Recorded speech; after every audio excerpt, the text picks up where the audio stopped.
yra toks reikalas kaip viešumo baimė. Na, pasirodyti, įrašyti video prieš kamerą, kažką tai kalbėti ir panašiai.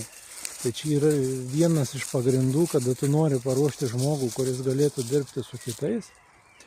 Tai viena programa, kurią būtinai reikia pradirbti žmogui pasąmonę, kad jisai galėtų drąsiai kalbėti į kamerą.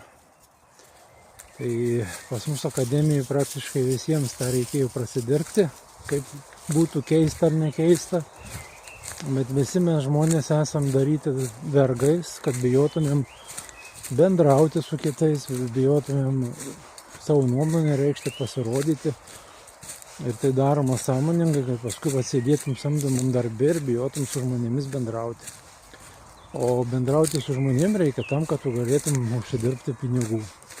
Jeigu tu bijai žmonių, tu negali, kaip sakant, bendrauti laisvai, išsakyti savo nuomonės, išreklamuoti savo prekės, kaip tu galėsi parduoti žmonėm. Tada tau ir lieka tik tai samdomas darbas. Daugelis tų video, kur pastebi žmogus kažkokią prekę bando pardavinėti ir jisai visas jo kūnas rodo, kokias jisai patiria, didžiulę diskomfortą kokį patiria, nes tai įmanoma aišku ir su tokiais dalykais, bet žmonės visada jaučia tą ir kad tu nesi laisvas žmogus. Na ir gali būti, kad tu didžiulį procentą, kaip sakant, klientų prarandi ir tiek. Tai va, jeigu jauti, kad tokį dalyką turi ir norėtum kažką tai daryti savo, tau reikės prasidirbti. Tai čia tik viena iš tų programų, ką aš paminėjau.